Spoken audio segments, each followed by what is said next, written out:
Chapter 12. Kurt Olson meets the Dragonmaster. Kurt Olson pulled his Nugo into the parking lot of the First United Church of Christ of Alexandria, Virginia. It was here that he would meet his operative at the 11 a.m. Alcoholics Anonymous meeting. Wayne Kanaba, a.k.a. Dragonmaster, faced a charge of conspiracy to purchase a controlled substance, the trendy drug called Smart, by its proponents. Charges would not be filed if the Dragonmaster agreed to put his highly developed computer skills to work for the cause.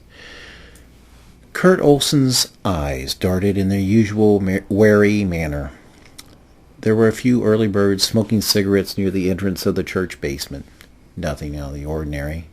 He refocused his attention on the professional cell phone number 2. As he was about to call the Dragonmaster, his Leo phone roared from the glove box. Even cloistered in that compartment, the enhanced volume made Kurt Olson jump. He tossed the Dragonmaster phone onto the passenger seat and scrambled for the Leo phone. Grabbing the thrice-roaring apparatus an instant before it went to voicemail, Kurt Olson pressed the green button and placed the phone to the left side of his face. "Yes, sir," he answered in a pre-programmed dialect impediment that made him sound like Elmer Fudd. "Have you met your sponsor yet?" The words belonged to Leo Kelly, but the voice was a facsimile of G. Gordon Liddy, vintage 1994. "Sir, I am the sponsor. I'm at the rendezvous right now, but there's a negatory on his presence." "Don't you think you should call him?" Kurt Olson tried to explain that he had been in the act of calling him when the lion roared.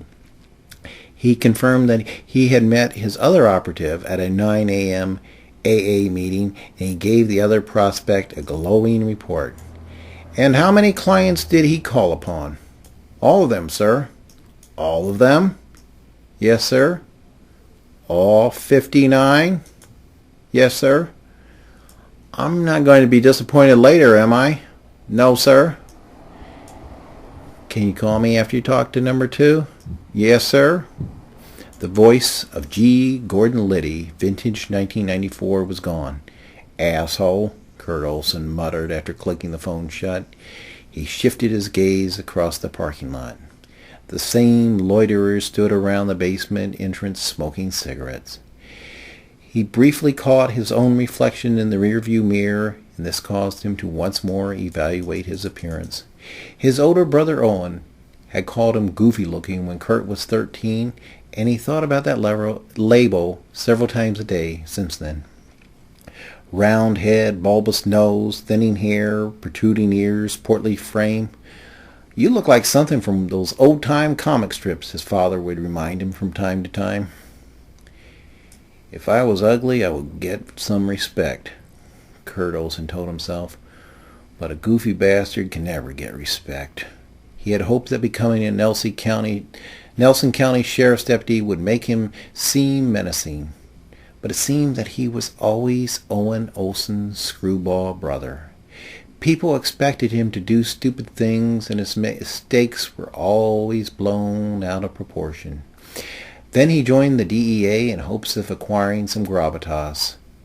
He would again be disappointed. He glanced at the clock on his dash. "I told that shithead to come early," he muttered aloud. He grabbed the Dragonmaster cell and pressed the only stored number. "Yo!" the Shirley Temple voice answered. "Where are you?" the Chuck Norris voice demanded. "My mom had to pick her up her prescription." "Your mom? Are you on speakerphone?" I think so." "Then hang up and call me back without the speaker." "We're pulling into the parking lot." "Huh?" "Are you in the white Nugo?"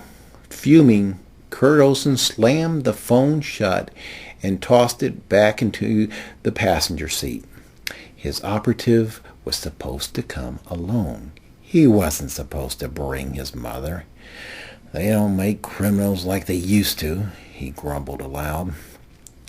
Anger turned to rage as the metallic-colored Ford wagon parked smotheringly close to Kurt Olson's white Nugo on the driver's side.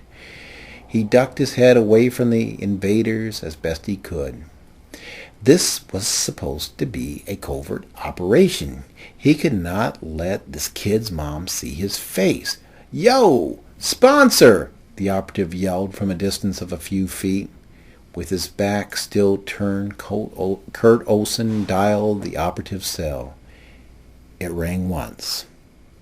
It rang again. After 4 rings, a robotic voicemail message droned into his ear. Slamming the cell shut, he removed his white handkerchief from his pocket and wrapped it around his face in a manner suggestive of a bank robber. With his body still sideways in the seat, he reached for his sunglasses from the driver's side visor. He then stretched his right arm onto the back seat, where he grabbed his Baltimore Orioles cap and placed it on his crown.